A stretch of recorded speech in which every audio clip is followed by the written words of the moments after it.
The late afternoon sun hung low over the Wyoming territory, painting the endless expanse of sagebrush and rock in shades of amber and rust.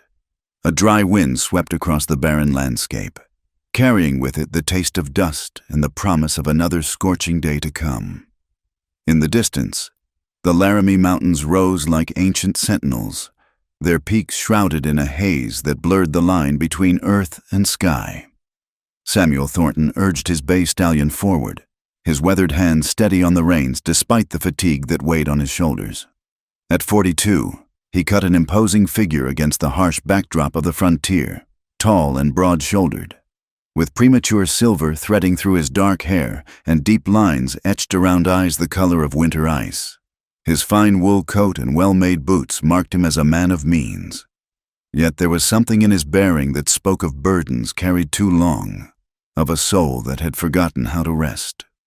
The Thornton Ranch sprawled across 20,000 acres of prime grazing land, making Samuel one of the wealthiest men in the territory. His cattle numbered in the thousands. His horses were the finest bloodstock west of the Mississippi, and his bank accounts in Cheyenne could have bought him a life of ease in any eastern city. Yet here he rode, alone as always, returning from another fruitless negotiation with the railroad men who seemed determined to push their iron tracks through the heart of his land. The wind shifted, and Samuel's mount snorted nervously, ears pricking forward. Years of survival on the frontier had taught him to trust his horse's instincts. He reined in, scanning the desolate landscape with practiced eyes. Nothing moved, save for a lone hawk circling overhead and tumbleweeds skittering across the hard-packed earth. Then he heard it, a sound so faint it might have been his imagination. A low, desperate moan carried on the wind. Samuel's hand moved instinctively to the Colt .45 at his hip. Out here, miles from the nearest settlement, such sounds rarely boded well. Bandits, claim jumpers, and worse prowled these isolated stretches, preying on the unwary. Yet something in that pitiful cry stirred a memory he'd tried to bury. Another voice, long silenced, calling for help that never came.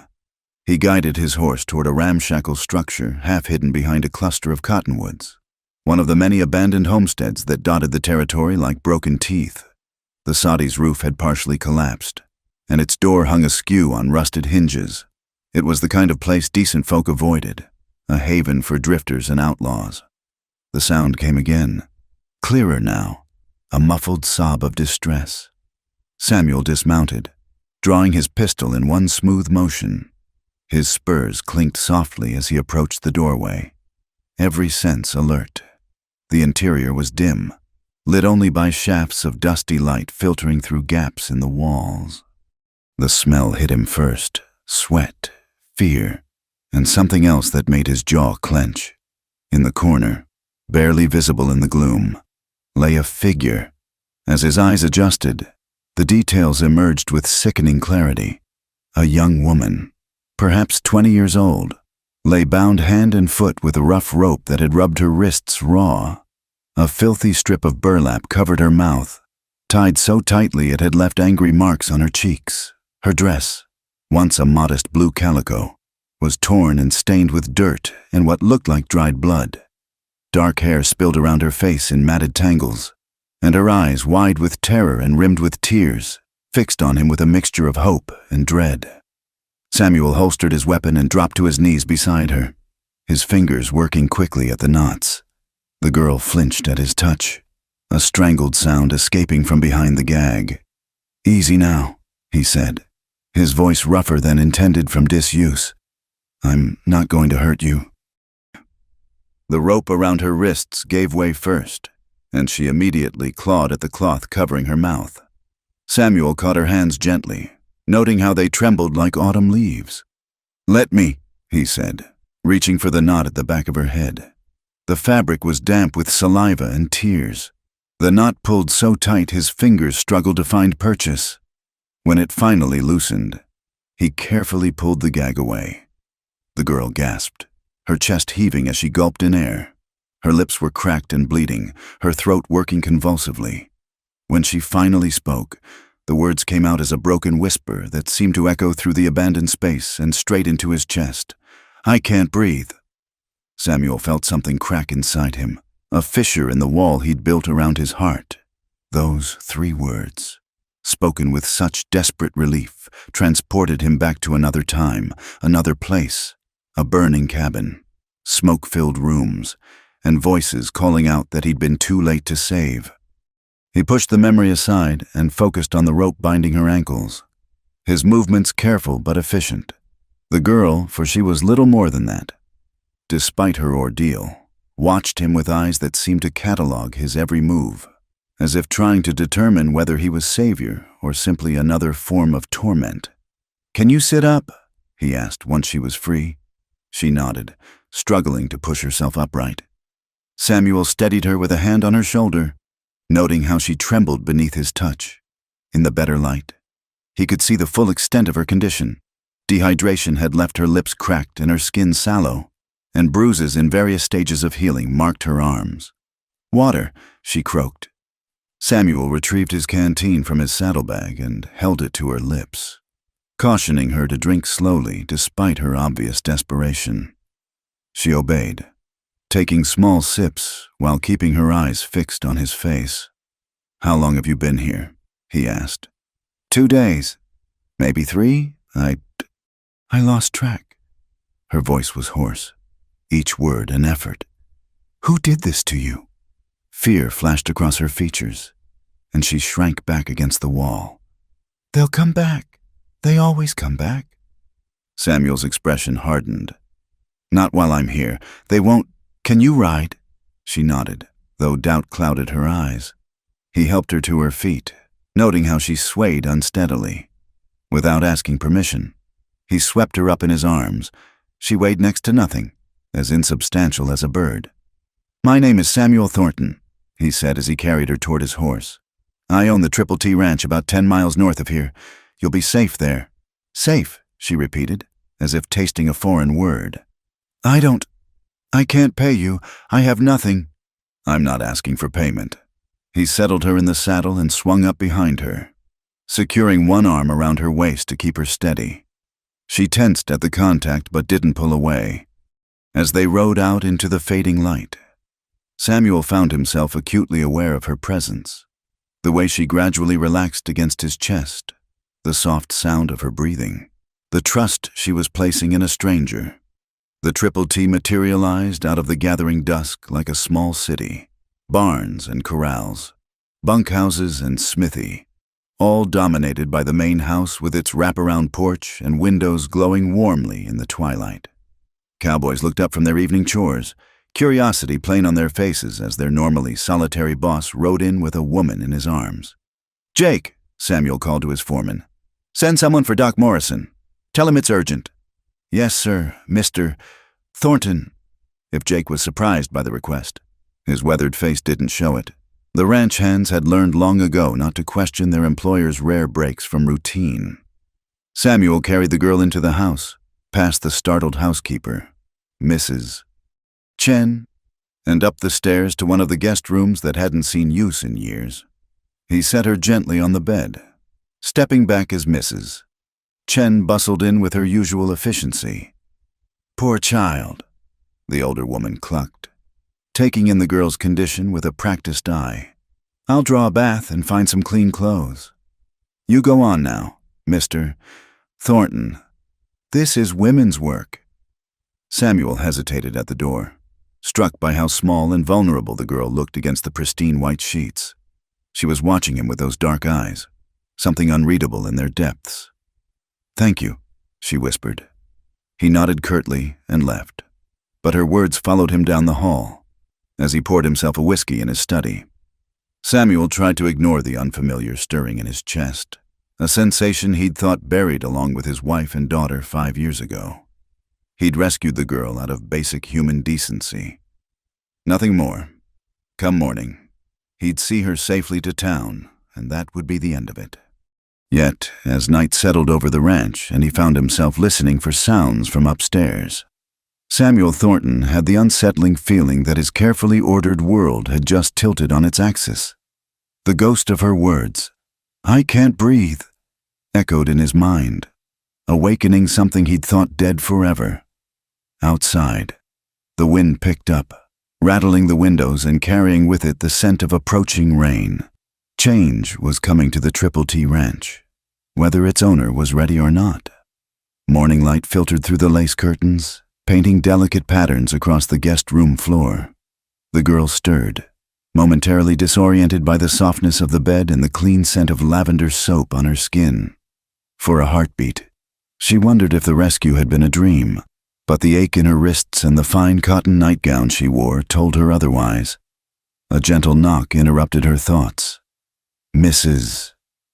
Chen entered with a breakfast tray, her round face creased with maternal concern. "Good morning. Dear, how are you feeling?" "Better, ma'am. Thank you." The girl's voice was still hoarse, but stronger than the night before. "None of that ma'am business. I'm Mrs. Chen, and you eat every bite of this breakfast. You hear? You're nothing but skin and bones." As the girl obediently spooned porridge into her mouth, Mrs. Chen bustled about, laying out a simple brown dress and undergarments. "Mr. Thornton asked if you'd join him in his study when you're ready. No rush. Mind you, that man's got nowhere pressing to be for once." After Mrs. Chen left, the girl dressed slowly, her fingers trembling slightly as she fastened the buttons. The dress fit reasonably well, though it hung loose on her thin frame. She caught a reflection in the mirror and barely recognized herself. Clean, hair braided neatly, bruises fading to yellow and green. She looked almost respectable, though fear still lurked in her dark eyes. The house was grander than anything she'd known, with polished wood floors and oil paintings lining the hallways. She found the study by following the scent of coffee and tobacco, pausing at the threshold to gather her courage. Samuel stood by the window, silhouetted against the morning light. He'd traded yesterday's fine coat for work clothes, denim pants and a blue flannel shirt that emphasized his broad shoulders. When he turned, she was struck again by his eyes, ice blue but not cold, carrying a weight of sorrow that matched her own. "Please sit," he said, gesturing to a leather chair near the fireplace. "How are you feeling?" "Much improved. Mr. Thornton, I'm grateful for your kindness." "Samuel," he corrected. "May I ask your name?" She hesitated, fingers twisting in her lap. "Grace McKenna." "Well, Miss McKenna, Doc Morrison says you'll make a full recovery with rest and proper meals. You're welcome to stay as long as needed." I couldn't impose. It's no imposition." His tone brooked no argument. "Now, I need to ask about the men who did this to you. They could pose a threat to my ranch." Grace's composure crumbled. "They'll come looking. They always find what they're hunting." "Who are they?" "The Carlisle gang. Tom Carlisle and his boys run a business out of Laramie." She swallowed hard. "They grab girls traveling alone, promise them work as seamstresses or shop clerks. By the time we'd realize the truth, we're too far from home, too deep in debt to them for travel expenses. Those who try to run." She touched her wrist where the rope marks still showed. Samuel's expression darkened. He'd heard whispers of such operations, but had dismissed them as frontier tales. "You were trying to escape." "I was heading to my aunt in California. My parents died of fever last winter, and I sold everything for train fare. I was changing trains in Laramie when a nice-dressed woman approached me about a position at a dress shop. She seemed so kind, so helpful." Tears slipped down her cheeks. "I was a fool. You were desperate and alone. That doesn't make you foolish." Grace looked up, surprised by the understanding in his voice. "I slipped away 3 nights ago while they were drinking. Made it as far as that shack before they caught up. They said they'd leave me there to think about my choices, that I'd be begging to come back after a few days without water." The sound of horses in the yard drew Samuel to the window. Below, cowboys were saddling up for the morning's work, their voices carrying on the crisp air. This was his domain, his carefully controlled world where nothing happened without his say. "You're under my protection now," he said quietly. "The Carlisle gang won't touch you here. You don't know them. They have connections, lawmen in their pocket, and I have 20 armed cowboys, the best lawyer in Wyoming, and enough money to buy my own law if needed." He turned from the window. "Though I prefer solving problems more directly." Something in his tone made her shiver, but not from fear. There was steel beneath his refined exterior, a hardness earned through survival in unforgiving country. A commotion outside interrupted them. Jake burst through the door without knocking, his weathered face grim. "Boss, we got company. 3 riders coming up the North Road, asking about a runaway girl." Samuel's hand moved instinctively toward where his gun belt usually hung. "How far out?" "Maybe 10 minutes. Want me to turn them away?" "No. Have the boys go about their business as usual, but keep their rifles handy. I'll meet our visitors at the main gate." He glanced at Grace, who had gone pale. "Jake, take Miss McKenna to the root cellar. Bar the door and don't open it until I say." "I won't hide," Grace said, standing abruptly. "I'm tired of running, tired of being afraid. This isn't up for debate."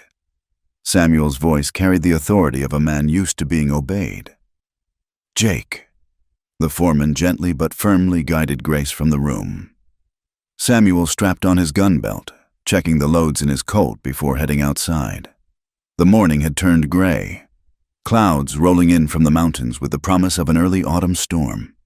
He positioned himself at the ranch's main entrance, thumbs hooked casually in his belt but ready to draw. Behind him, he sensed rather than saw his men taking strategic positions, in the barn loft, behind water troughs, along the bunkhouse wall. The Triple T protected its own. 3 riders approached through the swirling dust, hard-looking men with the branded faces of those who lived outside the law. The leader, a thick-set man with greasy black hair and a scar bisecting his left cheek, reined up just outside the gate. "Morning, friend," the man said, showing yellowed teeth in what might have been a smile. "Name's Bill Hartley. We're looking for some stolen property that might have wandered this way. This is private land." Samuel replied evenly. "No stolen property here." "Well now, you haven't even heard what we're looking for. Young woman, about 20, dark hair, troubled in the head. Poor thing. Ran off from her family, and they're mighty worried. Haven't seen anyone matching that description." Hartley's eyes narrowed. "Mind if we look around? Wouldn't want you harboring a fugitive without knowing it." "I do mind. Like I said, this is private property." One of the other riders, younger and clearly itching for trouble, spoke up. "You know who you're talking to. Old man. Mister. Carlisle don't like being told no." "Then, Mr. Carlisle and I have something in common." Samuel said, "I don't like uninvited guests." The tension stretched taut as a telegraph wire. Hartley's hand drifted toward his sidearm, but something in Samuel's stance, in the too quiet ranch yard, made him reconsider.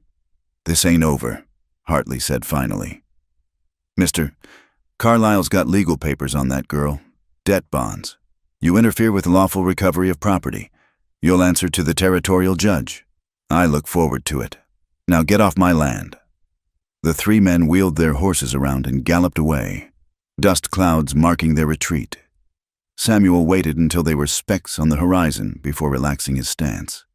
"Jake," he called, "bring Miss McKenna back to the house and send a rider to town. I want Marshal Brennan out here before nightfall." As the ranch returned to its normal rhythm, Samuel found himself troubled by more than just the threat of the Carlisle gang, the fear in Grace McKenna's eyes, the desperation in her voice when she'd spoken of freedom. It stirred memories he'd tried to bury with whiskey and work. That evening, as rain lashed against the windows and thunder rolled across the plains, Grace joined him for dinner. She'd regained some color, though she startled at every crack of lightning. They ate in companionable silence until she finally spoke. "Why are you helping me? You don't know me. I could be lying about everything." Samuel set down his fork, considering. 5 years ago, my wife and daughter were traveling to Denver to visit Sarah's sister. Their stagecoach was robbed. The bandits. He paused, the words still difficult. They didn't have to kill them. Sarah had already given them her jewelry, her money, but they did anyway. "I'm sorry," Grace whispered. "I wasn't there. Couldn't protect them. Couldn't even find the men responsible. Though I spent 2 years trying." He met her eyes. "I couldn't save them, but I can help you." The rain intensified, drumming against the roof like 1,000 fingers. In the flickering lamplight, Grace looked impossibly young and fragile. Yet there was strength in her too, the kind forged in hardship and desperation. "I won't bring trouble to your door," she said. "Come morning, I'll leave. You'll do no such thing." His voice was firm but not unkind. "You're staying put until this matter with Carlyle is resolved. After that," he shrugged. "We'll see." As the storm raged outside, neither of them acknowledged what was already beginning, the slow thaw of 2 frozen hearts, the tentative connection between 2 souls marked by loss. The Triple T Ranch had seen its share of drama over the years, but nothing quite like the quiet revolution taking place in its dining room, where a bitter rancher and a desperate young woman found themselves sharing more than just a meal. The town of Cedar Ridge sprawled along the banks of the Laramie River like a mongrel dog basking in the sun, part respectable commerce, part lawless frontier. Main Street boasted a general store, bank, and church at one end, while the other dissolved into saloons, gaming halls, and establishments of questionable virtue. It was a Saturday afternoon when Samuel rode in, and the weekly cattle auction had drawn ranchers and buyers from across the territory.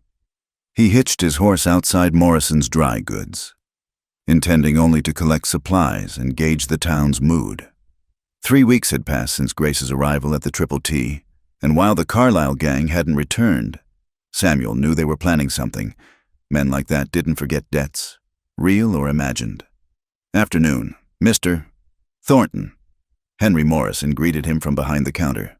The shopkeeper's usual friendliness seemed strained. "Haven't seen you in town lately. Been busy with the ranch."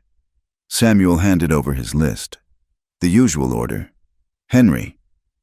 Morrison busied himself gathering items, but Samuel noticed how his eyes kept darting toward the window. "Heard you got a visitor out at your place. News travels fast." "That it does." Morrison lowered his voice. "Tom Carlyle's been making noise about it. Says you're harboring a thief who owes him $300. Since when does Carlyle deal in anything honest enough to create legal debt? Since Judge Harwick started taking his money." Morrison glanced around nervously. "Carlyle's got papers. Sam, legal documents saying that girl signed a work contract. Says she took advance wages and ran." Samuel's jaw tightened. He'd suspected Carlyle had influence, but a territorial judge in his pocket changed things. Forged papers, no doubt. Maybe so, but Harwick won't see it that way. Morrison finished packing the supplies. "You've got friends in this town, Sam, but Carlyle's got fear on his side. People remember what happened to the Farleys when they crossed him." The Farleys had owned a small spread east of town until they'd refused to sell to one of Carlyle's associates. Their barn had burned. Their cattle had sickened, and eventually they'd left the territory entirely. The sheriff had investigated, but no proof was ever found. Samuel paid for his supplies and stepped back into the afternoon sun. Across the street, the Silver Dollar Saloon was doing brisk business. Through the batwing doors, he could see cowboys and townsmen bellied up to the bar, and at a corner table, Tom Carlyle himself holding court. Carlyle was a big man gone to seed, with thinning red hair and the florid complexion of a dedicated drinker. His expensive suit couldn't hide the brutality in his small eyes or the cruel set of his mouth. He was flanked by 2 of his enforcers, including the scarred Hartley who'd visited the ranch. Samuel crossed the street with deliberate steps, pushing through the saloon doors. Conversation died as patrons recognized him. Carlyle looked up from his cards, a smile spreading across his fleshy face. "Well, well, the great Samuel Thornton graces us common folk with his presence." Carlyle's voice was oily with false bonhomie. "Boys, make room for the gentleman." "I'll stand," Samuel said. "This won't take long. Direct and to the point. I admire that. Carlyle set down his cards. I assume you're here about my property. Miss McKenna is not property. According to Judge Harwick, she is signed a contract for domestic service, took $300 advance on wages, then ran off. Carlyle produced a folded document from his vest. All legal and proper. Samuel didn't bother looking at the papers. We both know what your domestic service entails. Careful. Thornton. That sounds like slander. Carlyle's smile never wavered. I run legitimate businesses. Just because a girl changes her mind about honest work doesn't make me a villain. And the rope marks on her wrists. The bruises. Troubled girls sometimes need restraining for their own good. Doc Morrison can attest she was prone to fits when she first arrived in town. Isn't that right, Doc? Samuel turned to see Dr. Morrison at the bar, the elderly physician staring intently at his whiskey. After a long moment, the doctor mumbled, "The girl did seem distressed when I first examined her." The betrayal stung, but Samuel couldn't blame the old man. Carlyle had ways of ensuring cooperation. "Here's my offer," Carlyle continued. "Return the girl, and we'll call it square. Keep her, and I'll have the sheriff arrest you for harboring a fugitive. Your choice. And here's my counteroffer," Samuel said quietly. "Leave Wyoming Territory. Tonight. Don't come back."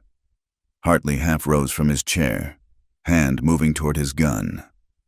"You threatening Mr. Carlyle?" "I'm giving him advice."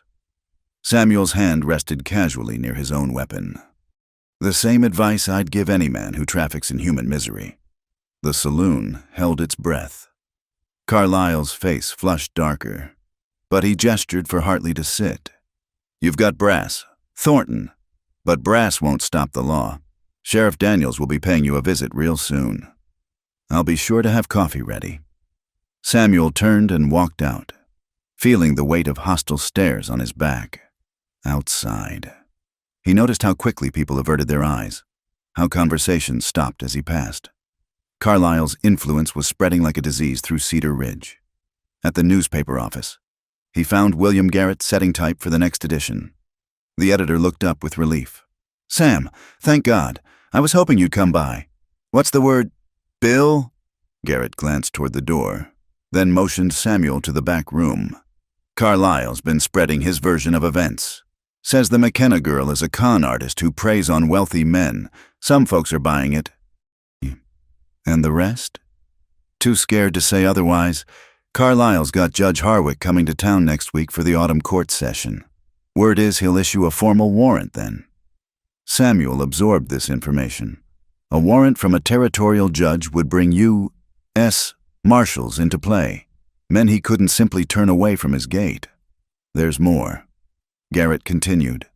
"I've been digging into Carlyle's operation. Got a source in Laramie who says at least a dozen girls have disappeared through his employment agency over the past 2 years. Most end up in mining camps or military posts, if you understand my meaning. Can you print it? Not without proof, and my source is too frightened to go public." Garrett rubbed his face wearily. "Carlyle's got this town by the throat. Sam, even Sheriff Daniels is in his pocket now." Samuel had suspected as much. John Daniels was a weak man who'd won election by promising not to interfere with the town's profitable vices. "What about Marshal Brennan?" "Federal law only applies if Carlyle crosses state lines. As long as he keeps his business in Wyoming Territory. Brennan can't touch him without evidence of federal crimes." Samuel left the newspaper office with a heavy heart. The law, which should have protected the innocent, had been twisted to serve the corrupt. As he loaded his supplies, he noticed Grace's reflection in the store window across the street. She was standing on the boardwalk outside the millinery shop, wearing one of Sarah's old dresses and a borrowed bonnet. His first instinct was anger. He'd told her to stay at the ranch, but as he watched her studying the displayed hats with wistful longing, something else stirred in his chest. She looked like any young woman enjoying a day in town, not the frightened creature he'd found 3 weeks ago. Mrs. Chen emerged from the shop, packages in hand. The two women chatted easily as they walked toward the buggy Samuel now noticed parked nearby. Jake sat in the driver's seat, rifle across his lap, eyes constantly scanning the street. Mr. Thornton. He turned to find Margaret Sinclair, the banker's wife, approaching with determined steps. She was one of the few women in town who didn't defer to their husband's business interests. Mrs.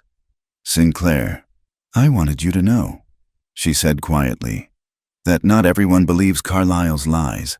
That poor girl's story is written in her eyes for anyone with sense to read it. I appreciate that, ma'am. The Ladies' Temperance Society has been documenting the disappearances. We can't prove anything, but we know. She pressed a folded paper into his hand. Names and dates. Maybe it will help. As she bustled away, Samuel unfolded the paper. 12 names were listed in neat handwriting, with dates and brief descriptions. Mary Patterson, age 19, arrived from Ohio, June 1879, disappeared July 1879. Elizabeth Mills, age 22, arrived from Missouri, September 1879, disappeared October 1879. The list went on, a damning chronicle of destroyed lives. Samuel tucked the paper carefully into his vest pocket. It might not be legal proof, but it was ammunition of another kind. He was preparing to leave when a commotion erupted near the saloon. Hartley and another of Carlyle's men had cornered Jake and the women beside their buggy. Grace stood frozen as Hartley leered at her. Well, look what we found. The runaway herself. Pretty as you please. Samuel crossed the distance in quick strides. Problem here, Jake? No, sir, the foreman replied steadily. These gentlemen were just leaving. Don't think so, Hartley said. Mister, Carlyle wants a word with his property. The lady is under my protection. Samuel's voice carried clearly across the street. Touch her, and you'll answer to me. Big talk for one man. He's not alone, a voice called out. Samuel glanced back to see Robert McCaffrey, owner of the Double Bar Ranch, stepping out of the bank. The lady's with Thornton. That makes her untouchable. Other ranchers began emerging from shops and saloons, forming a loose semicircle. Not all were friends of Samuel's, but they understood the code of the frontier. When a man extended his protection, it meant something.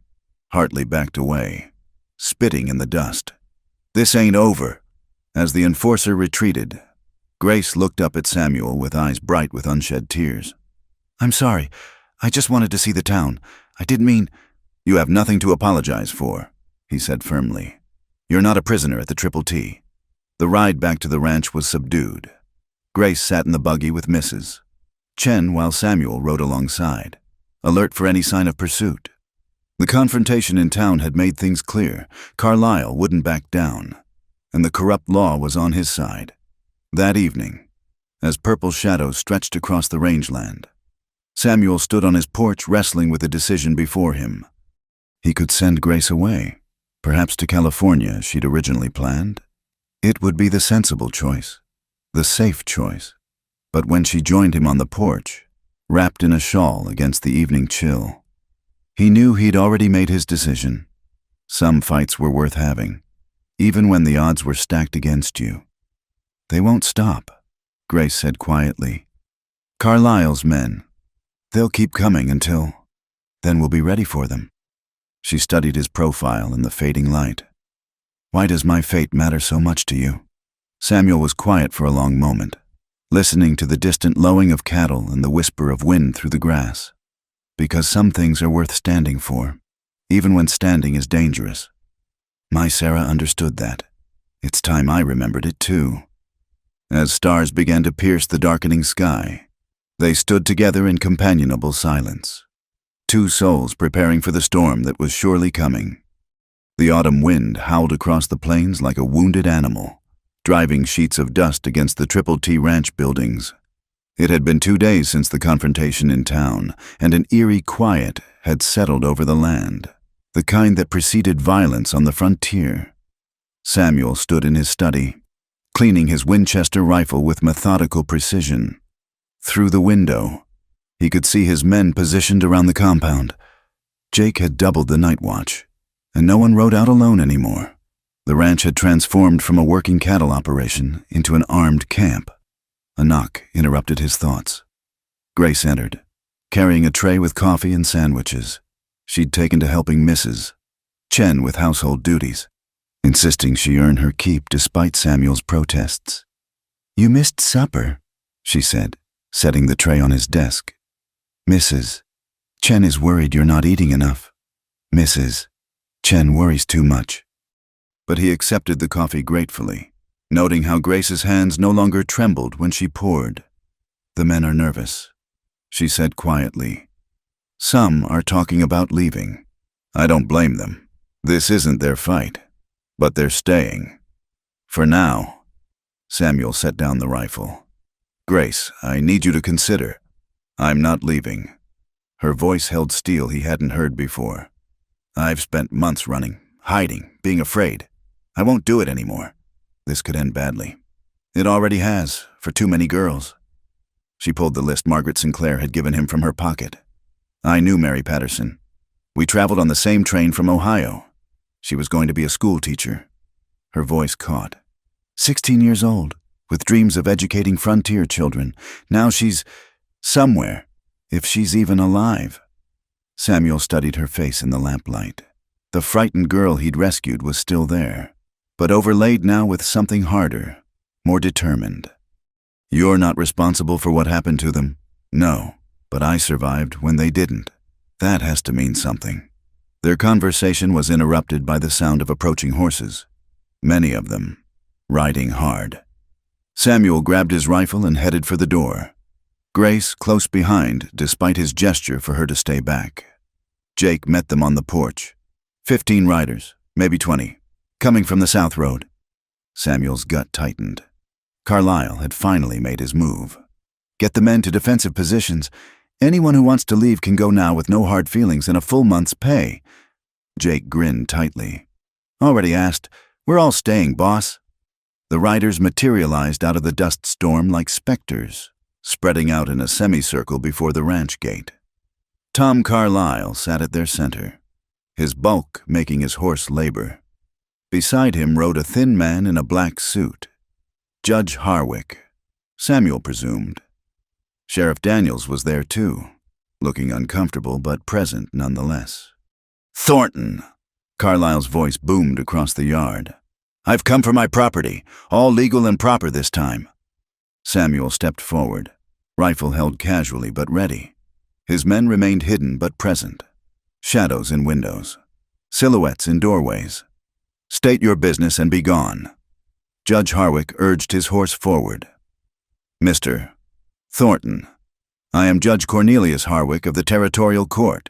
I have here a duly executed warrant for the return of one Grace McKenna, who is under legal contract to Mr. Carlisle." "Let me see this warrant." The judge produced a document, which Jake retrieved and brought to Samuel. Even in the failing light, Samuel could see it was official, sealed and signed with all the proper authorities. "This warrant is based on fraudulent claims," Samuel said. "Miss McKenna signed nothing willingly." "That's for the court to decide." Harwick replied smoothly. "For now, the law requires her return. Refuse, and you'll be charged with obstruction of justice." "And if I demand a proper hearing?" "The hearing was held in absentia. Miss McKenna failed to appear to contest the charges." Harwick's smile was thin and satisfied. "The law has been followed to the letter." Grace stepped out onto the porch despite Samuel's attempt to stop her. "I'll testify now. I'll tell everyone what really—" "You'll be silent," Harwick snapped. "A contract breaker and thief has no standing to speak." "She's no thief," Samuel said dangerously. "The court has ruled otherwise." Harwick gestured to Sheriff Daniels. "Sheriff, do your duty." Daniels shifted uncomfortably in his saddle. "Now, Sam, let's not make this harder than it needs to be. Just send the girl out, and we'll be on our way. The only way she leaves is over my dead body." "That can be arranged," Hartley called out, hand hovering near his pistol.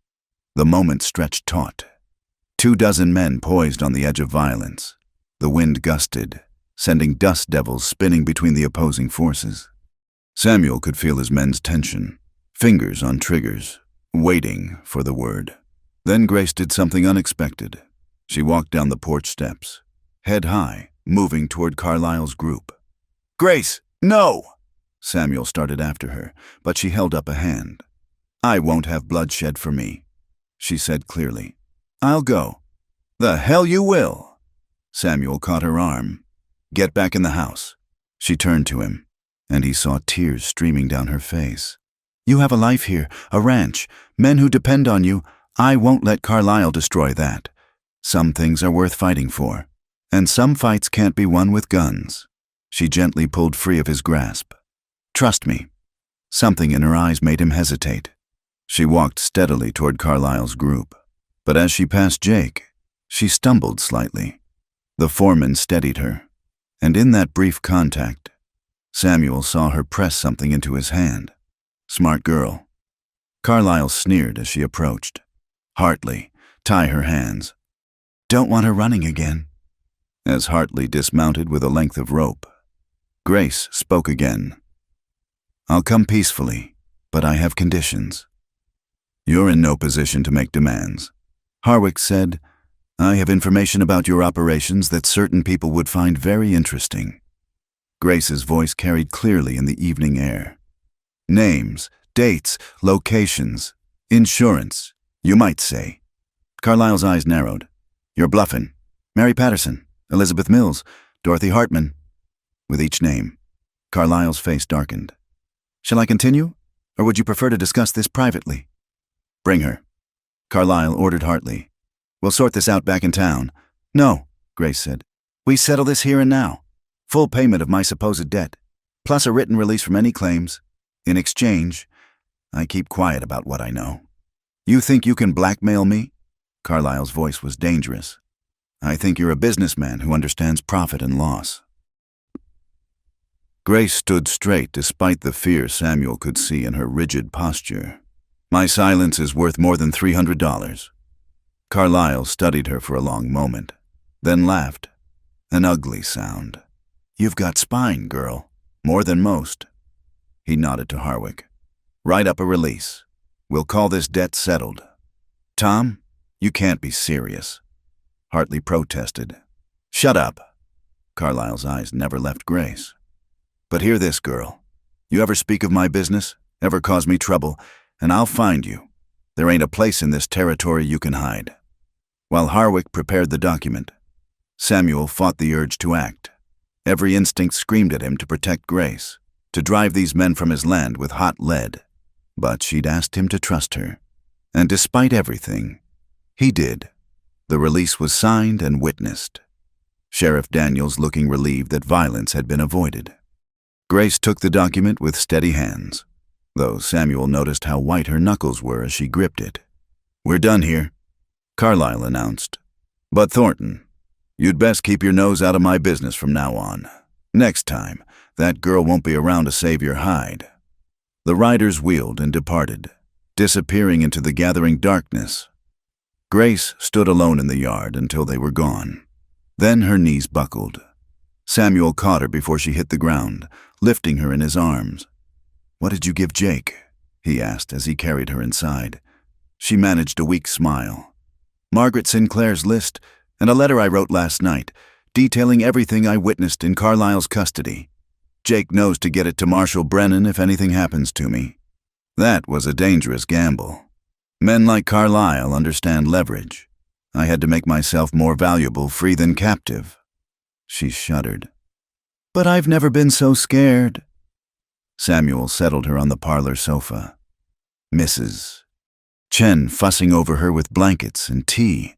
As the adrenaline faded, he found himself both impressed and disturbed by Grace's courage. She'd faced down one of the most dangerous men in the territory with nothing but words and wit. "It's not over," he said quietly. "Carlisle won't forget this." "No, but he'll think twice before moving against us openly." Grace accepted the tea gratefully. "I bought us time. Nothing more." "Time for what?" "To find real evidence. To expose what he's doing." Her eyes met his. "Those girls deserve justice. Samuel, and men like Carlisle only understand one kind of justice in the end." Samuel knew she was right. They'd won this battle through cleverness and bluff, but the war was far from over. Carlyle would regroup, find new ways to strike at them, and when he did, words wouldn't be enough. Jake appeared in the doorway. "Boss, Ryder's coming, but it's Marshal Brennan and 2 deputies. Hope flickered in Samuel's chest. Perhaps their message had already reached the federal lawman. He went out to meet them, leaving Grace in Mrs. Chen's capable hands. Brennan was a tall, weathered man with intelligent eyes and a reputation for honesty. He dismounted wearily, accepting Samuel's offer of coffee. "Got an interesting letter from your foreman," Brennan said, "along with a list that matches some missing persons reports I've been collecting. Mind if we talk?" For the first time in days, Samuel felt the tide might be turning. He glanced back at the house where lamplight glowed warmly in the windows, where Grace was safe for now. "Come in, Marshal. We have a lot to discuss." As they entered the house, the wind began to die down, and stars appeared through gaps in the clouds. The storm had passed, for now, but Samuel knew this was merely the quiet between battles, and when the next one came, they'd need to be ready with more than just courage and clever words. The Laramie Mountains loomed dark against the star-filled sky as Samuel and Grace rode higher into the wilderness. Behind them, the Triple T Ranch had vanished into the pre-dawn darkness, and ahead lay only the unknown, rocky trails, dense pine forests, and the promise of temporary safety. They'd left quietly 3 hours before sunrise, after Jake had brought word of Carlyle's men gathering in town. Marshal Brennan was building a case, but it would take time they didn't have. Carlyle's release of Grace's debt had been a public humiliation, and such men didn't forgive easily. "There's a line shack about 10 miles up." Samuel called over his shoulder. "We'll rest the horses there." Grace nodded, clutching the saddle horn of the gentle mare Samuel had chosen for her. She'd never been much of a rider, but desperation was a quick teacher. Her carpetbag of belongings, pitifully small, was tied behind her saddle. The trail grew steeper, winding between massive boulders and stands of aspen that whispered secrets in the wind. Samuel led them with the confidence of a man who knew every deer path and stream crossing. This was his country, wild and unforgiving, but honest in its dangers. As the sun painted the peaks gold and crimson, they reached the line shack, a sturdy log structure built into a sheltered grove. Samuel had used it during roundups, when cattle strayed into the high country. Now it would serve as their refuge. "Go inside and rest," he told Grace as he unsaddled the horses. "I'll take care of the animals." But she stayed to help, her movements efficient despite her obvious exhaustion. They worked in companionable silence, the simple tasks a relief after days of tension. When the horses were settled with water and the grain Samuel had packed, they entered the cabin together. It was sparse but clean, a single room with a stone fireplace, rough wooden table, and 2 narrow bunks. Samuel had stocked it with supplies each spring, a habit that now proved fortunate. As he built a fire, Grace unpacked what food misses. Chen had hurriedly prepared. "She wanted to come with us," Grace said softly. "I had to convince her we'd be fine. You were right, too. This is no journey for her." Samuel fed kindling to the growing flames. "Though I wonder if it's any journey for you either. I'm stronger than I look. I'm beginning to believe that." They ate a simple breakfast of biscuits and dried beef, the fire crackling warmly as the mountain cold pressed against the windows. Outside, a hawk circled lazily, and the wind sang through the pines. It was peaceful, deceptively so. "How long can we stay here?" Grace asked. "A few days, maybe a week. Jake will send word when it's safe to return." Samuel studied her across the table. "Or we could keep riding. Denver's 3 days north. You could catch a train to California, start fresh." "Is that what you want? For me to leave?" The question hung between them like morning mist. Samuel found himself unable to meet her eyes. "I want you safe. Everything else." He trailed off, unsure how to voice the feelings that had been growing despite his efforts to suppress them. "I don't want to run anymore," Grace said firmly. Carlyle took my parents' money, my dignity, my freedom. I won't let him take anything else. He could take your life. Then at least I'll die standing up." She rose and moved to the window, gazing out at the wilderness.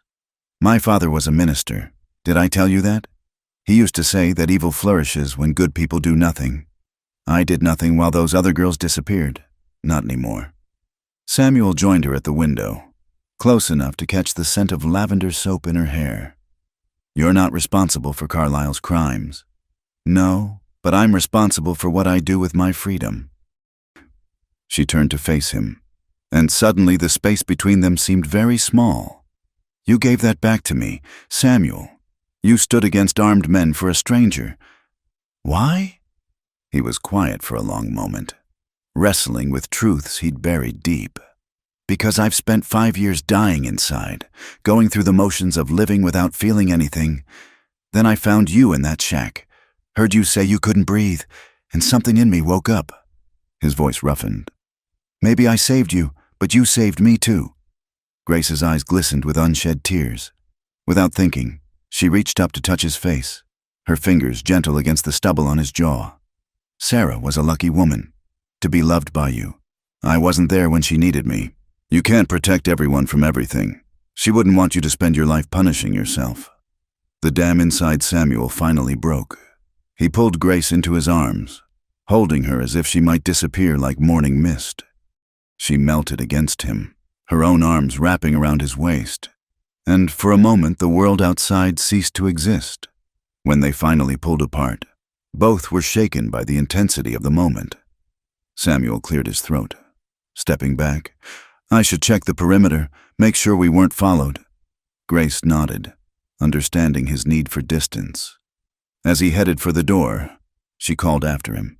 "Samuel, we're going to get through this, together." He managed to smile. Together. The day passed quietly. Samuel scouted the surrounding area, finding no sign of pursuit. While Grace organized their supplies and made the cabin more comfortable, they fell into an easy rhythm, like a couple who'd been together for years rather than weeks. As evening approached, storm clouds gathered over the peaks. The temperature dropped rapidly, and the first fat snowflakes began to fall, unusual for early autumn, but not unheard of in the high country. "Looks like we're in for weather," Samuel observed, securing the shutters. By full dark, the storm had intensified. Wind howled around the cabin like a living thing, and snow fell in thick curtains. They huddled near the fire, sharing stories to pass the time. Grace told him about her childhood in Ohio, her father's small congregation, her mother's beautiful singing voice. Samuel found himself opening up about his early days ranching, the struggles and triumphs of building the Triple T from nothing. "I was so proud when I could finally afford to bring Sarah out from St. Louis," he said, staring into the flames. "She was a city girl, used to society and culture, but she took to ranch life like she was born to it. Said the wide open spaces made her feel free." "She sounds wonderful." "She was Emma, too, our daughter, 4 years old, with her mother's smile and my stubborn streak." His voice caught. "The house feels empty without their laughter." Grace moved closer, offering silent comfort. The storm raged outside, but within the circle of firelight, they found peace. It was near midnight when they heard it, a sound that didn't belong to the storm. Samuel was on his feet instantly, rifle in hand. "Someone's coming!" Through the howling wind came the distinct sound of horses struggling up the trail. Samuel positioned himself by the window while Grace grabbed the shotgun he'd taught her to use. "Hello, the cabin!" a voice called out. Not Carlyle's men, but familiar nonetheless. "Sam, it's Jake. Let us in before we freeze." Relief flooded through Samuel as he unbarred the door. Jake stumbled in, followed by young Tom Brennan, the marshal's nephew and deputy. Both men were covered in snow and shivering violently. "What the hell are you doing here?" Samuel demanded, helping them to the fire. "Trouble," Jake gasped through chattering teeth. "Big trouble. Carlyle's lost his mind. Sam, after you left, he and his boys hit the ranch, burned the east barn, scattered the remuda. Would have torched the house too, but McCaffrey and his men showed up. Mrs. Chen? Safe. Got her to town before the raid. Jake accepted the coffee Grace offered gratefully. But that ain't the worst of it. Tell him. Tom. The young deputy looked grim. Carlisle's claiming you kidnapped Miss McKenna. Says she was coerced into that release. Judge Harwick's issued new warrants. Federal ones this time. Murder, kidnapping, cattle rustling. They're throwing everything at you. Murder? Grace paled. Who did we supposedly kill? One of Carlisle's men turned up dead this morning. Shot in the back. Carlisle says it was you taking revenge. Tom shook his head. My uncle knows it's false. But with federal warrants, his hands are tied. Every lawman in the territory will be looking for you. Samuel felt the walls closing in. Carlisle had played his hand brilliantly, framed them for crimes. Let the law do his dirty work. How long do we have? Posse's forming up in town. This storm bought you time, but come morning. Jake didn't need to finish. We could make for Colorado, Tom suggested. My uncle has contacts there who might help. No more running, Grace said firmly. We need evidence against Carlisle. Something that proves what he really is. The evidence is scattered across the territory in unmarked graves, Jake said bitterly. Not all of it. Grace's eyes lit with a sudden inspiration. Carlisle keeps records. He's too much of a businessman not to. Ledgers, contracts, correspondence. If we could get those, they'd be in his office at the Silver Dollar, Samuel mused. Or at his house. It's suicide. Jake protested. Town's crawling with his men. Then we don't go to town. Grace looked at each man in turn. We make him come to us, on our terms, our ground. The men exchanged glances. It was audacious, probably foolish. But what choice did they have? They were already dead if caught. What did you have in mind? Samuel asked. As the storm raged outside, Grace outlined her plan. It was risky, dependent on Carlisle's arrogance and greed. But it might work, if they were lucky, if they were smart, if they were willing to risk everything. You sure about this? Samuel asked when she finished. Grace met his eyes steadily. My father used to say that David didn't defeat Goliath with strength. He won with faith and a good aim. We have both. Tom and Jake bedded down by the fire while Samuel and Grace talked quietly into the night, refining the plan, preparing for what might be their last stand. Outside, the storm began to break, stars appearing through gaps in the clouds. Whatever happens tomorrow, Grace said softly, I want you to know that these weeks with you, they've meant everything. Samuel took her hand, threading his fingers through hers. We're going to win this, and when we do, I want you to stay. Not because you need protection, but because, he struggled for words, because the Triple T doesn't feel empty when you're there. She squeezed his hand. Then we'd better win. As dawn approached, they prepared for the battle ahead, not with guns and violence, but with cunning and courage. The mountains stood witness to their determination, ancient and unforgiving, but offering the possibility of justice for those brave enough to seek it. The ruins of the Triple T's east barn stood like blackened teeth against the morning sky. Samuel surveyed the damage from the ridge, his jaw tight with controlled fury. Below, riders moved through his property like vultures, Carlisle's men making themselves at home while the law searched for the fugitives. 20 men, maybe 25, Jake observed, passing the field glasses. Carlisle himself is in your house. It had been 3 days since they'd left the mountain cabin, 3 days of careful movement and preparation. Grace's plan required precise timing and iron nerves. Now, seeing his home invaded, Samuel questioned their strategy. You sure about this? Tom Brennan asked, checking his rifle for the dozenth time. No, Samuel admitted. But it's too late for second thoughts. Grace emerged from the tree line, having changed into the tattered dress she'd worn when Samuel first found her. The transformation was startling. She'd rubbed dirt on her face, tangled her hair, and practiced the haunted expression of a captive. It made Samuel's stomach turn to see her like this again. "Remember," she said quietly, "everything depends on Carlyle's greed overcoming his caution. He needs to believe I've been broken, that I'll lead him to something valuable. I still say this is too dangerous." Samuel protested. "Let me go with you. They'll shoot you on sight." But a hysterical woman stumbling out of the wilderness.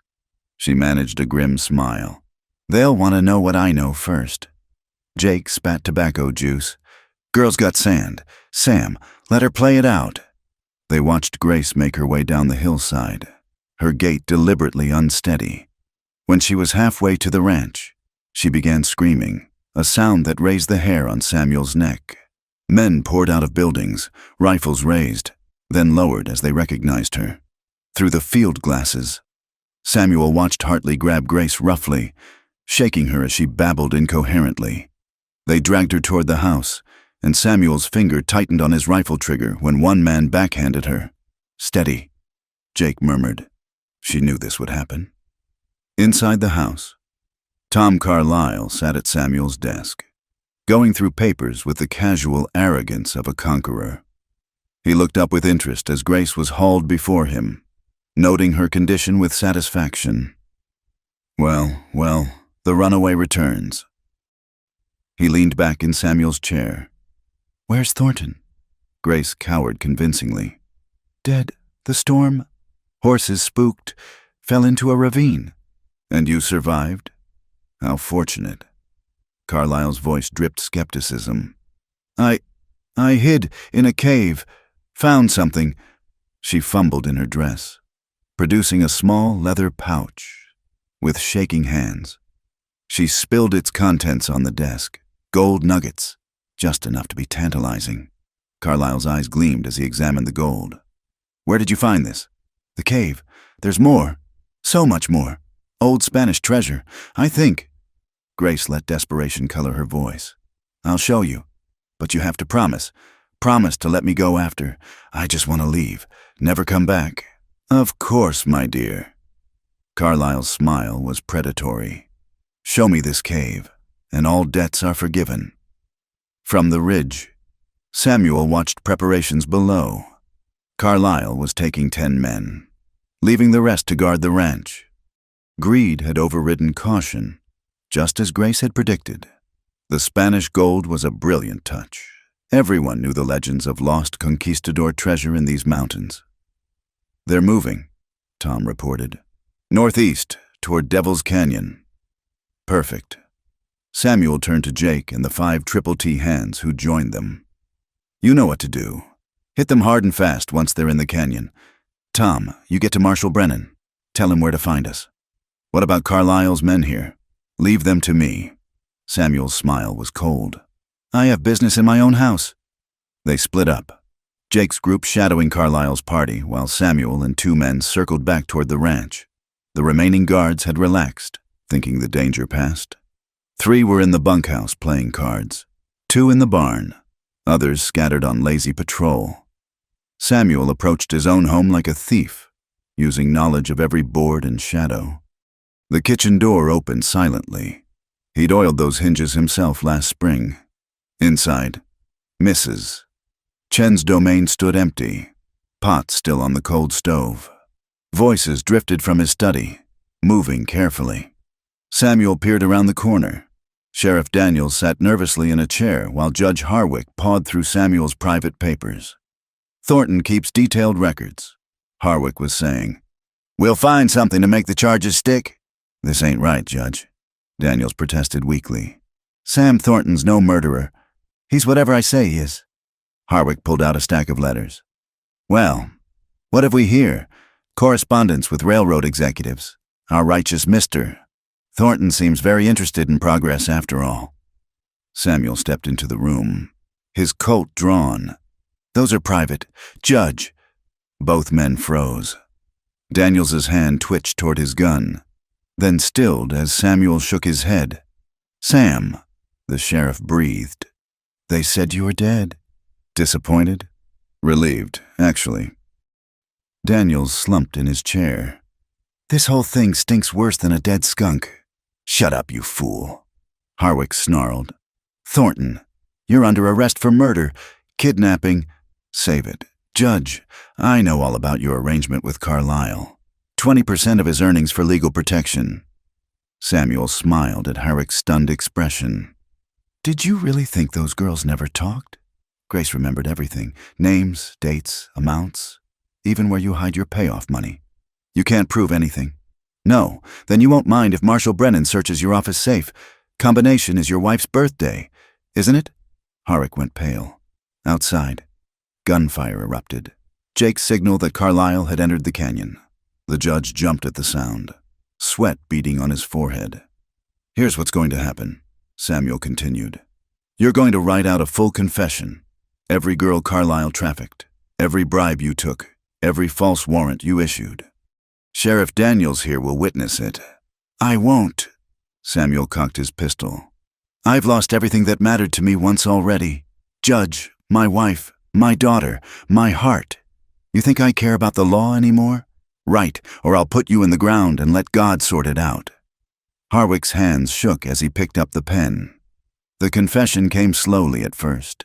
Then, in a rush, names, places, horrible details of Carlyle's operation. Daniels looked sicker with each revelation. Jesus Christ, Judge, girls as young as 14. I never touched them, Harwick protested. I just facilitated business arrangements. You sold children. Samuel's voice was ice.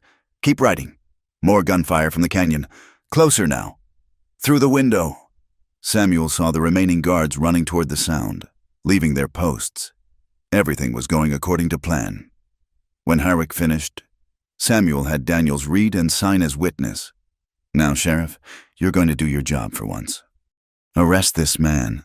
On what charge? Pick one. Corruption, trafficking, conspiracy to commit murder. I'm sure Marshal Brennan will have suggestions. Daniels straightened, something like relief crossing his weathered features. Judge Harwick, you're under arrest. He pulled out his seldom-used handcuffs. Sam, what about Carlyle? A rider burst into the yard. Jake, his shirt bloody, but his grin wide. Got him bottled up in Devil's Canyon. That girl led them right into the box. Smart as a whip. She is. Anyone hurt? Cooper took one in the shoulder, but he'll live. Grace is safe. Played her part perfect. Soon as the shooting started, she dove behind rocks. Tom's got her now. Relief flooded through Samuel. And Carlyle? Holed up with 4 men behind some boulders. Rest her down or run off. Jake's grin turned savage. He's screaming about the gold, wanting to know where it is. The gold came from Sarah's jewelry. Samuel explained. Had it melted down years ago. Couldn't bear looking at it. Seemed fitting to use it as bait. The sound of many horses announced Marshal Brennan's arrival with a dozen federal deputies. The marshal took in the scene. Harwick in cuffs. Samuel armed but calm. Jake bloodied but victorious. Thornton, you've got some explaining to do. Samuel handed over Harwick's confession. This should clarify things. Marshal, your nephew can tell you the rest. Brennan scanned the document, his expression hardening with each line. Mother of God, Judge, if half of this is true, it's all true. Daniel said quietly. I watched him write it. No coercion beyond what his own conscience provided. Where's Carlyle? Devil's Canyon. Samuel replied, trapped like the rat he is. The final confrontation came as the sun peaked overhead. Carlyle and his remaining men were surrounded. Federal deputies positioned on the canyon rim. The outlaw leader looked smaller somehow, his fine clothes torn and dusty, his face twisted with rage. Thornton, he screamed. Where's my gold? Samuel stood at the canyon's edge, Grace beside him wrapped in a blanket Tom had provided. There never was any gold. Carlyle, just justice catching up. You bastard, you... Carlyle went for his gun. The shot echoed off canyon walls. Carlyle spun and fell, his pistol dropping from nerveless fingers. Marshal Brennan lowered his rifle, smoke curling from the barrel.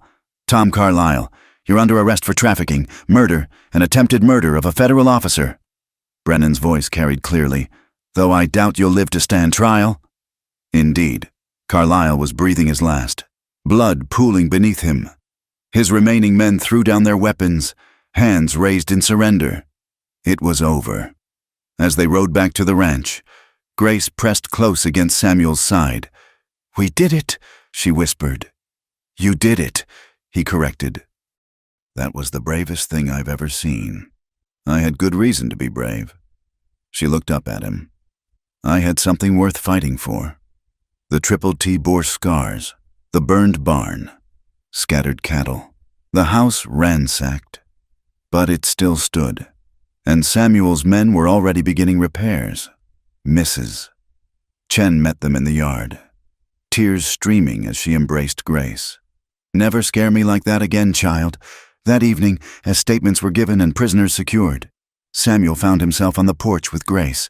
The stars were coming out, peaceful after so much violence. "What now?" Grace asked softly. "Now we rebuild. The ranch, our lives." He took her hand. "That is, if you still want to stay. After all this, you couldn't drive me away." She leaned against his shoulder.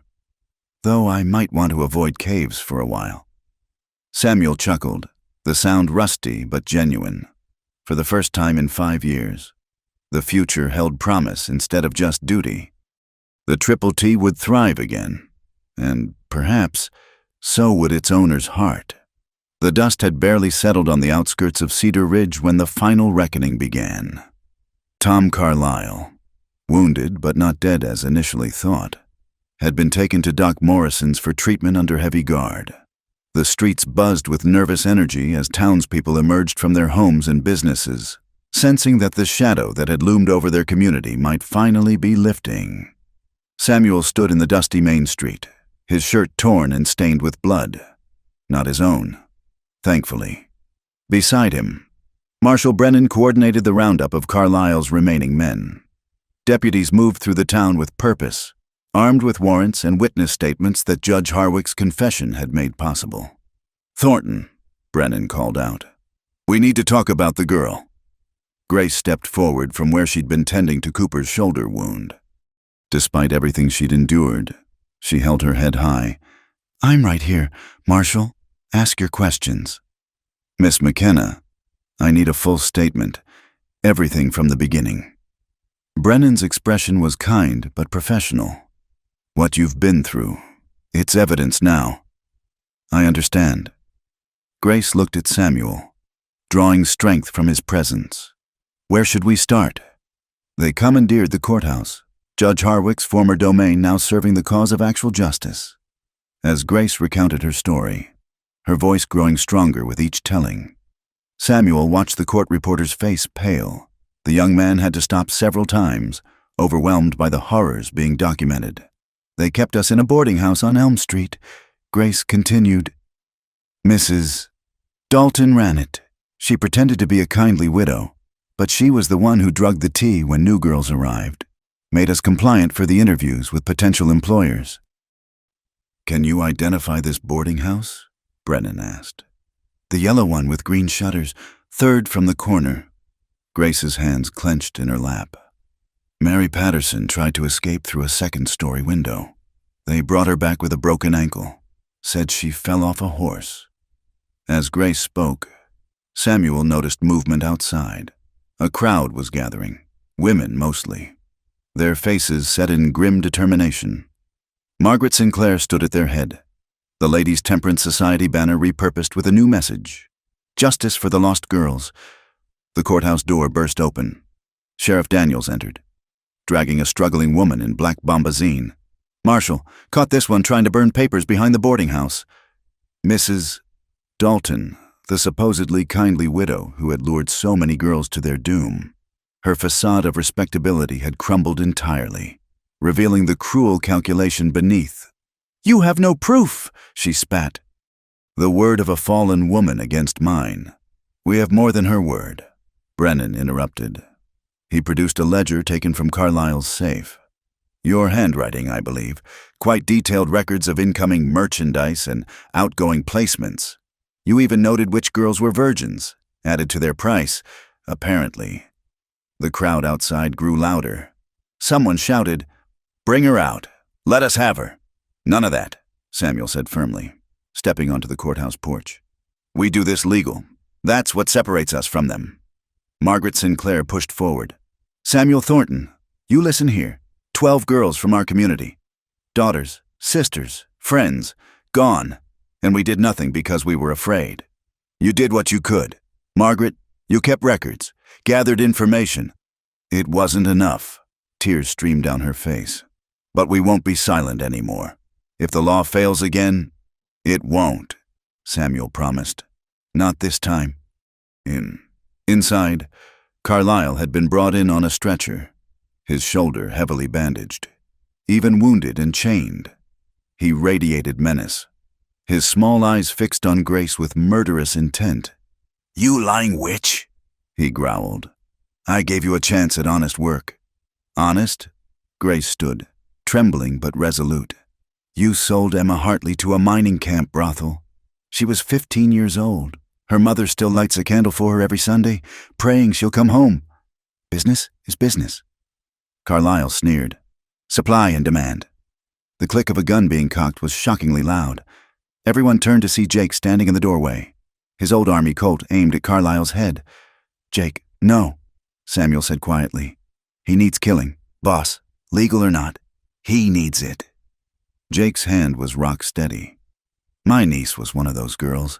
Rebecca Paulson, sweetest little thing. Came out from Ohio to teach school. Never made it past Laramie." "I remember her," Grace whispered. "Red hair, freckles. She sang hymns to keep our spirits up." "Where is she?"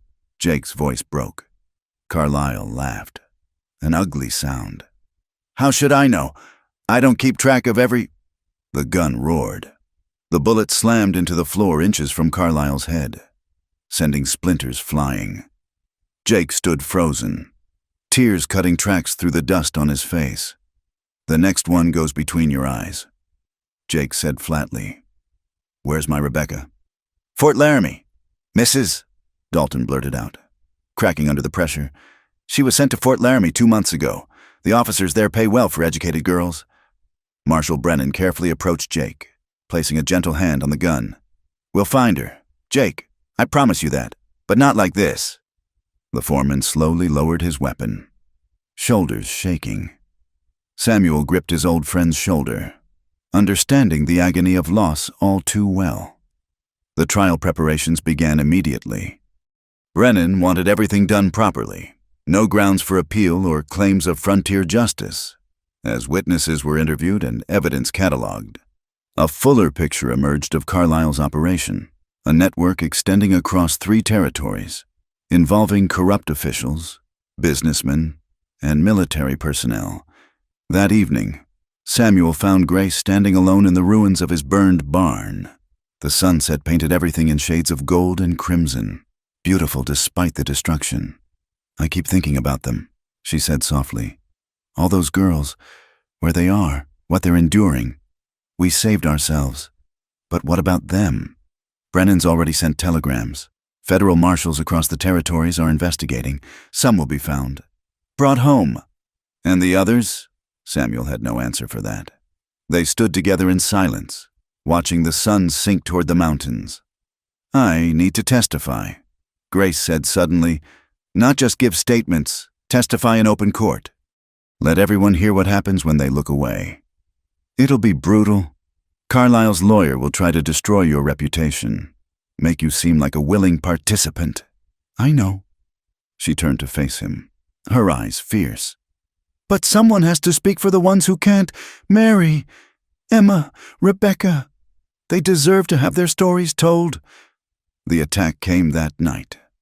Samuel woke to the sound of breaking glass and the acrid smell of kerosene. Fire, the universal tool of frontier vengeance. He grabbed his rifle and boots, racing to the window. Dark figures moved around the house, torches in hand. "Grace!" He burst into her room, finding her already awake and reaching for the shotgun he'd taught her to use. "How many?" she asked, surprisingly calm. 6, maybe 8. Another window shattered downstairs. "Backstairs! Move!" They descended into chaos.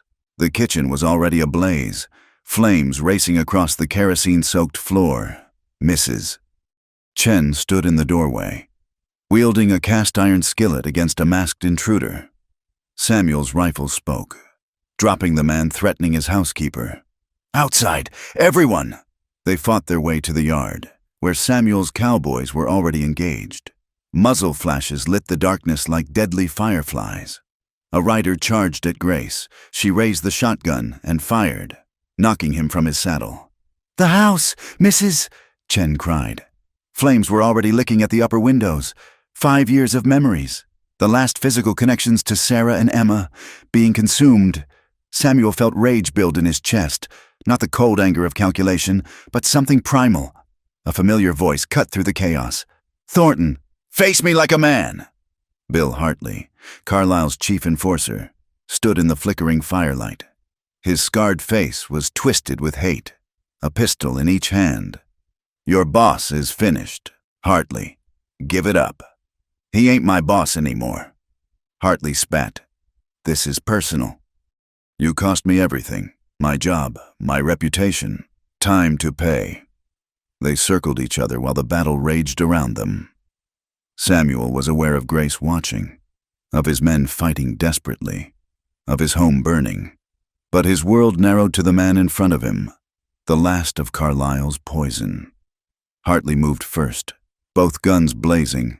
Samuel dove, rolled, came up firing. His first shot caught Hartley in the thigh, spinning him around. The second took him center mass. As Hartley fell, his guns discharged into the dirt. "Damn you, Thornton," he gasped. "Damn you to hell. Already been there." Samuel replied quietly, "Trying to find my way out." The remaining attackers fled into the night. Samuel's men gave chase briefly, but were called back to fight the fire. Bucket brigades formed, cowboys and townspeople who'd heard the commotion working together. It was hopeless. The house was fully engulfed, a century of craftsmanship reduced to cinders. Samuel stood watching it burn, feeling strangely empty. Grace appeared at his side, her face streaked with soot and tears. "I'm so sorry," she whispered. "This is my fault. If I hadn't come here—" "Don't." He pulled her against him. "Don't you dare blame yourself. This was Carlisle's doing, all of it.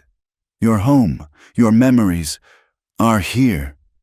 He touched his chest, then her face. "The things that matter can't be burned. Sarah taught me that. I just forgot for a while." As dawn broke over the smoking ruins, Marshal Brennan arrived with news. Fort Laramie had been raided, 12 girls freed, including Jake's niece. The telegraph lines were burning with reports of similar rescues across the territories. "It's not over," Brennan warned. "Carlisle's got powerful friends. The trial will be a fight." "Then we fight," Samuel said simply. He looked around at the gathered faces, his cowboys, battered but unbroken, the townspeople who'd finally found their courage. Grace, beautiful, even covered in ash and exhaustion. His house was gone, but something had been built in its place, a community united against evil. "We rebuild," he announced, "stronger than before, and we make sure nothing like this ever happens again in Cedar Ridge." A cheer went up, tentative at first, then stronger as the sun climbed higher, chasing away the shadows. Samuel felt something he hadn't experienced in 5 years. Hope. The final battle was yet to come, in the courtroom rather than the street. But for now, they had won a victory, not just against Carlisle and his organization, but against the fear and silence that had allowed such evil to flourish. Grace squeezed his hand. "Together? Together," he confirmed, and meant it with every fiber of his being. The morning sun painted the Wyoming plains in shades of gold and amber, transforming the harsh landscape into something almost gentle. 6 months had passed since the fire, since the trials that had shaken Cedar Ridge to its foundations, where the old ranch house had stood. A new structure was rising, smaller perhaps, but built with hope rather than mere ambition. Samuel stood with his coffee, watching his men work on the roof framing. The sound of hammers and saws had become a daily symphony, a rhythm of renewal that seemed to echo across the valley. Jake supervised the construction with his usual efficiency, his niece Rebecca at his side, learning to keep the books. The girl had returned from Fort Laramie changed, but not broken. finding purpose in helping other survivors reclaim their lives. "You're going to wear a hole in that porch board if you keep pacing," Grace observed. Emerging from the temporary quarters they'd set up in the old foreman's cabin, she looked radiant in the morning light, her dark hair pinned up, wearing a simple blue dress that Mrs. Chen had made for her. The haunted look had long since left her eyes, replaced by something Samuel treasured more than all his lost possessions: peace.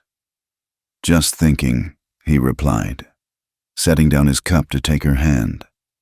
About how different this all is. The first time I built a house here, it was to prove something, to the world, to myself. This time," he gestured at the construction, "this time it's about creating something new, not trying to recreate what was lost." Grace squeezed his fingers. "Sarah would be proud of what you've done, what we've all done." The trials had been everything Marshal Brennan warned, and worse. Carlyle, recovered from his wound, had hired the best lawyers territorial money could buy. They'd attacked Grace's character, suggested she was a willing participant who'd changed her mind, implied she'd seduced Samuel for protection. But Grace had stood firm, her testimony clear and damning. Other girls had found the courage to speak too: Rebecca, Emma Hartley, who'd been rescued from the mining camps, others who'd escaped or been freed. Their combined voices had created a chorus that no amount of legal maneuvering could silence. Tom Carlyle had been sentenced to hang Mrs. Dalton received 20 years hard labor. Judge Harwick, stripped of his position, would spend his remaining years in federal prison. The network they'd built had crumbled, its participants scattered to the wind or behind bars. "The new barn's coming along well," Grace observed, shading her eyes to look across the yard. "Robert McCaffrey said his horses should arrive next week." Samuel nodded. The neighboring rancher had become a strong ally, and their plan to crossbreed horses would benefit both spreads. The Triple T was smaller now. Samuel had sold some land to cover legal expenses and rebuilding costs. But it was enough. More than enough. "Mrs. Chen wants to know about the kitchen plans," Grace continued. "She's insisting on a larger pantry this time. Whatever she wants, woman's earned it." Samuel paused, gathering courage for what he'd been meaning to say. "Grace, I've been thinking about the future." She turned to face him fully, a knowing smile playing at her lips. "Have you now?" "The ranch is rebuilding, the cattle operation's profitable again. But a spread like this, it needs—" He cleared his throat. "What I'm trying to say is, I don't want to do this alone anymore. Samuel Thornton, are you proposing to me while covered in sawdust and coffee stains?" He looked down at himself and laughed, the sound coming easier now than it had in years. "I suppose I am, though I had planned something more romantic." "I don't need romantic." Grace stepped closer, her hands coming to rest on his chest. "I need real. I need the man who rode into danger for a stranger, who stood against evil when it would have been easier to look away, who showed me that broken hearts can heal." "Is that a yes?" "That's a yes." He kissed her then. There on the half-built porch with construction noise all around and Jake's wolf whistle cutting through the morning air. It wasn't the proposal he'd imagined, but it was perfect in its imperfection, like life itself. The wedding took place 3 weeks later in the meadow behind the ranch, with wildflowers blooming and the mountains standing witness. Reverend Patterson, Mary's father who'd come west after learning his daughter's fate, performed the ceremony. The old man had found solace in ministering to the rescued girls, helping them heal in body and spirit. Margaret Sinclair served as matron of honor, the Ladies' Temperance Society having transformed into the Territorial Women's Protection Association. They'd successfully lobbied for new laws against trafficking and established safe houses in 3 cities. Sheriff Daniels, re-elected after his role in bringing down Carlyle, stood with Samuel as best man. The lawman had found his backbone during the trials, becoming the protector Cedar Ridge had always needed. "Do you, Samuel Thornton, take this woman to be your lawfully wedded wife?" Reverend Patterson asked, his voice carrying across the gathered crowd. "I do," Samuel said firmly, his eyes never leaving Grace's face. "And do you, Grace McKenna, take this man to be your lawfully wedded husband?" "I do," she whispered. Then louder, "I do. Then by the power vested in me by God and the territory of Wyoming, I pronounce you husband and wife." The celebration lasted well into the night. Cowboys danced with rescued girls who'd chosen to stay and build new lives in Cedar Ridge. Jake spun his niece around the makeshift dance floor, both of them laughing through tears. Mrs. Chen presided over a feast that seemed to feed half the territory, beaming whenever anyone complimented her cooking. As the evening wound down, Samuel found himself standing with Grace at the edge of the gathering, watching their friends and neighbors celebrate not just a wedding, but a community reborn. "No regrets?" he asked softly. "None," Grace replied. "I came west looking for a new life. I found something better, a purpose, a home, a love I never expected, even with all the danger, the pain, especially because of it." She leaned into his embrace. "We both learned that hiding from life isn't living. Sarah and Emma, all those lost girls, they deserve for us to live fully, to cherish what they can't." A cool breeze swept down from the mountains, carrying the scent of pine and possibility. Tomorrow would bring its own challenges. Running a ranch always did. There would be hard winters and dry summers, market fluctuations, and the eternal struggle against the elements. But tonight, under a canopy of stars that stretched from horizon to horizon, Samuel Thornton held his new wife and felt complete for the first time in years. The Triple T Ranch had been rebuilt not just in timber and stone, but in spirit. Where loneliness had reigned, love now dwelt. Where silence had echoed, laughter now rang. "I love you, Mrs. Thornton," he murmured into her hair. "And I love you, Mr. Thornton," she replied. "Forever and always." As if in benediction, a shooting star streaked across the sky. Some might have called it coincidence, but Samuel preferred to think of it as approval from those who'd gone before. Sarah and Emma, Mary Patterson, and all the others. Their sacrifice had not been in vain. From tragedy had come triumph. From ashes had risen hope. The music played on, fiddle and guitar weaving melodies that drifted across the plains. Cowboys sang old songs of love and loss, their voices rough but sincere. And in the middle of it all, Samuel and Grace danced. Two souls who'd found each other in the crucible of adversity. The Triple T Ranch stood ready for whatever came next. No longer a monument to loss, but a testament to the power of redemption. In the Wyoming territory, where justice had once been for sale and innocence a commodity to be traded, a new chapter had begun. Some stories end with sunset rides into the distance, but this one ended with a sunrise. Not an ending at all, but a beginning, as the first light of dawn touched the mountains. Samuel and Grace stood together on their new porch, watching the world wake up. "What are you thinking?" Grace asked. "That I can breathe again." Samuel replied, "For the first time in years, I can breathe." She smiled, remembering her own desperate words in that abandoned shack so many months ago. They'd both been suffocating in their different prisons, his of grief, hers of captivity. Together, they'd found air. The ranch stirred to life around them. Roosters crowed. Horses nickered. Cowboys stumbled from bunkhouses seeking coffee and breakfast. It was an ordinary morning in all the best ways, full of promise and purpose. "Ready for the day?" Grace asked. "Ready for the rest of our lives," Samuel corrected, and meant it. Hand in hand, they walked toward their future, leaving footprints in the dust that the wind would soon erase. But what they'd built together, love, justice, hope, would endure long after their passing. A legacy written not in sand, but in the hearts of all those they'd saved and inspired. The Wild West had tried to break them. Instead, it had forged them into something stronger. And in that transformation lay the true treasure. Not gold hidden in caves or wealth measured in cattle and acres, but the ineffable riches of the human spirit triumphant. The end had become a beginning, and the beginning promised to be beautiful. Thank you so much for listening to this Wild West love story. I hope you enjoyed following Samuel and Grace's journey from that first desperate rescue to their hard-won happiness. Where are you listening to this story from?